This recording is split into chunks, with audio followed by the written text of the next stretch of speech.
ஒரு கட்சிக்காரங்க நிக்கிறாங்களா? நம்மதே நிக்கிறோம். ஏன் தெரியுமா? நம்ம பாவப்பட்ட தேவர் சமூகத்துல பிறந்துட்டோம். நமக்கு நீங்க போராட்டம் பண்ண யாருமே வரல.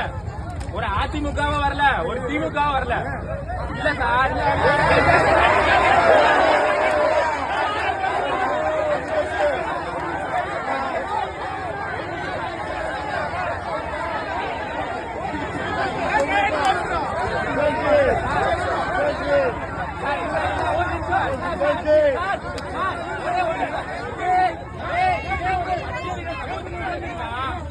திமுகவோ அதிமுகவோ திருமாவளவன் எல்லாம் வந்திருப்பாங்க சார். சார் ஒரு நிமிஷம் சார், நான் யாரையும் தவறா பேசுறேன்.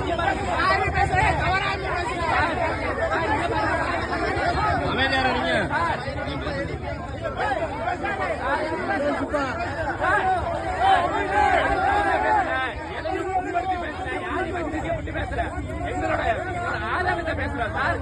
இங்க பாருங்க சார், நாங்க யாரையும் வந்துட்டு பேசுறோம், யாரையும் தவறா பேசுறோம், தடைக்குறவா பேசுறோம், எங்களோட ஆதாரத்தை பேசுறோம்.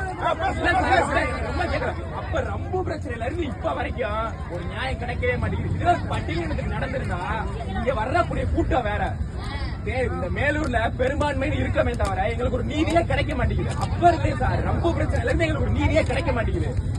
நாங்களாம் குற்றப்பரமைக்கு கையை அறுத்து கட்டவரை அறுத்து சம்பவம் சார். இப்ப ஒரு நீதியா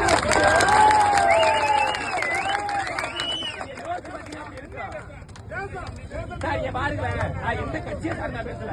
இதுவே வேற ஒரு சமூகத்துக்கு நடந்திருந்தா எம்எல்ஏ பெரிய பிளான் வந்திருப்பாரு, திமுக ஆட்சி வந்திருப்பாரு.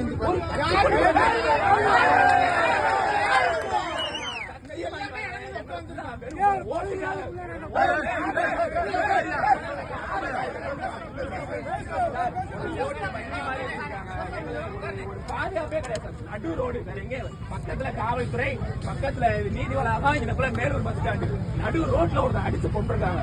கேட்ட ஆள் இல்ல, நீதி கிடைக்கல. நாம இப்படி போறாங்க வெயில் சார். இல்ல சார், இல்ல சார் கேட்கிறேன்.